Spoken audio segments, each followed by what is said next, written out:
नमस्कार, cook with एमूमध्ये आपणा सर्वांचं मनापासून स्वागत।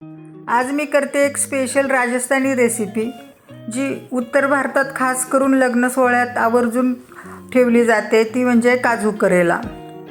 एकदम जबरदस्त चवीची, अगदी सगळेजण आवडीने खातात। काजू करेल्यासाठी इथं मी 250 ग्रॅम म्हणजे पाव किलो कारली स्वच्छ धुवून टोकं काढून चिरून घेतली। हे एक कारलं टोकं काढून चिरून कसं घ्यायचं त्यासाठी ठेवलंय ते दाखवते। पहिल्यांदा पिलरने कारल्याची वरची टोकं काढून घेतली आणि सुरीने पुढचं आणि पाठीमागची टोकं काढून टाकली। तसेच थोड्या थोड्या अंतराने कारल्याचे असे आडवे भाग केलेत।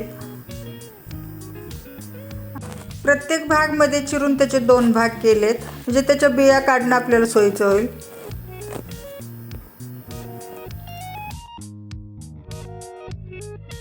या सगळ्या कारल्यांचे 2 भाग केलेत। आता सुरीने त्याच्यातल्या बिया काढायच्या। हे या पद्धतीने बिया काढून घेणार आहे मी सगळ्या कारल्याच्या। कारल्यातल्या बिया काढून झालेत। आता कारलं चिरायचं कसं ते बघू। कारलं चिरताना प्रत्येक भागाचे 1.5 इंचाचे उभे तुकडे करायचे आणि त्याची जाडी कमी ठेवायची, म्हणजे ते लवकर शिजलं जातं। कारलं कापून झाले। प्लेटमध्ये पहिल्या कारल्यातच हे तुकडे पण भरून ठेवलेत। आता कारल्याच्या भाजीसाठी इतर साहित्य काय काय लागणार ते बघू। कारल्याचे उभे 1.5 इंचाचे तुकडे करून घेतलेत। 4 छोट्या मध्यम आकाराचे कांदे उभे चिरून घेतलेत। मेजरिंग कपाने अर्धा कप काजूचे तुकडे घेतलेत। मेजरिंग कपानेच पाव कप बेदाणे घेतलेत। बेदाणे घालणं ऑप्शनल आहे, पण बेदाण्यामुळे भाजीला आंबट गोड चव छान येते।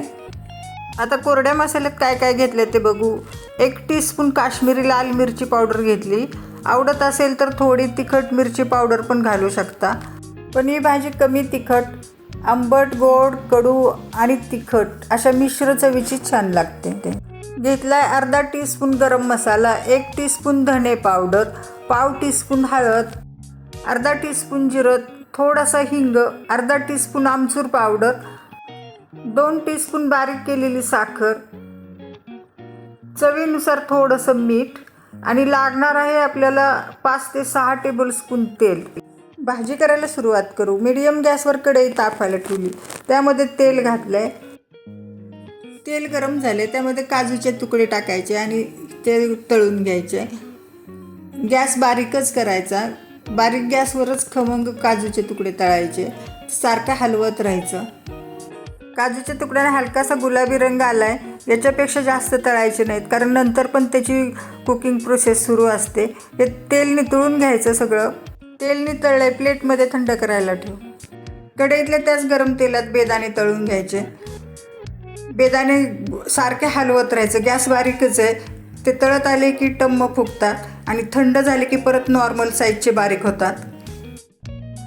बेदाणे तळलेत, झाऱ्यात काढून ठेवू आणि सगळं तेल नितळून थंड करायला ठेवायचे। हे तेल नितळे थंड करायला ठेवू। आता गॅस मोठा करून कढईतल्या तेलात कांदा टाकलाय, तो आपल्याला भाजून घ्यायचा आहे। सारखं हलवत राहायचं। कांद्यात पाण्याचा अंश जास्त असल्यामुळं त्याला वेळ लागतो तळायला, 5 ते 10 मिनिट सहज लागतील। हे पाहतो, आता अशी थोडा कांदा लाल होत आलाय। हे 5 मिनिटं झालेत, कांदा तळलेला आहे, गुलाबी रंग छान आलेला आहे। काढून ठेवू। कांदा झाऱ्याने जाळीत घेऊन त्यातलं सगळं तेल झाऱ्याने दाबून नितळून काढायचं, म्हणजे भाजी जास्त तेलकट व्हायची नाही।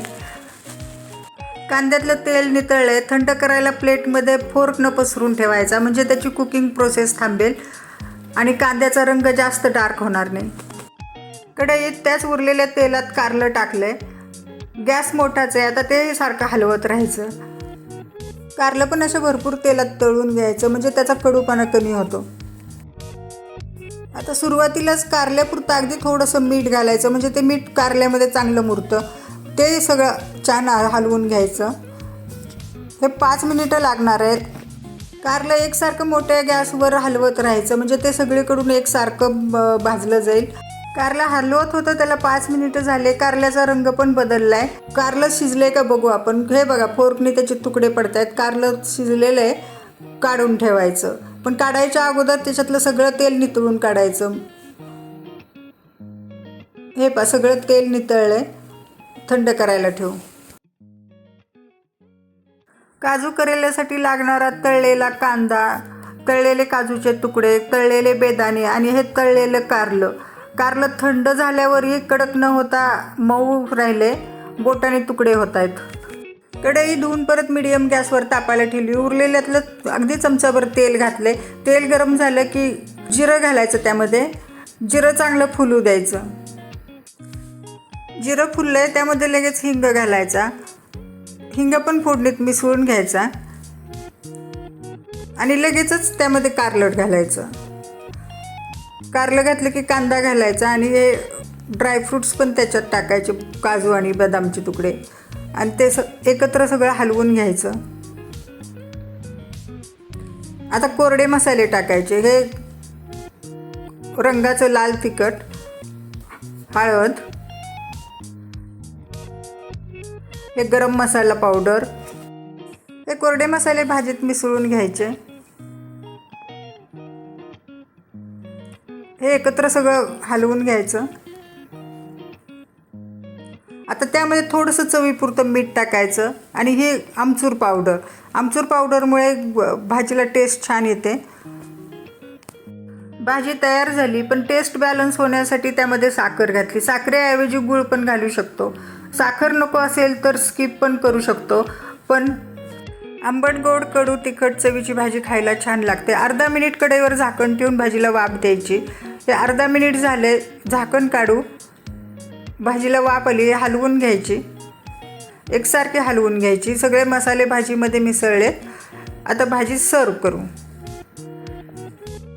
ही राजस्थानी काजू करेल्याची भाजी पुरीबरोबर, फुलक्याबरोबर, चपातीबरोबर खायला एकदम भारी लागते.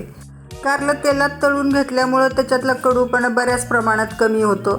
त्यामुळे ही भाजी खूप टेस्टी होते. म्हणूनच लहान मुलांच्या सहित मोठे पण आवडीने खातात. आपण या काजू करेल्याच्या भाजीमध्ये सगळे पदार्थ तळून घेतल्यानं ते 3-4 दिवस फ्रीजशिवाय बाहेर छान राहते, खराब होत नाही. आणि काजू करेला ही भाजी सुकी असल्यामुळे टिफिनमध्ये आपण घेऊन जाऊ शकतो. तुम्हाला हा काजू करेला रेसिपीचा व्हिडिओ कसा वाटला? व्हिडिओ आवडला तर लाईक, शेअर करा. परत भेटू नवीन रेसिपीबरोबर. तोपर्यंत धन्यवाद. चॅनलला सबस्क्राईब करा आणि घंटी वाजवायला विसरू नका.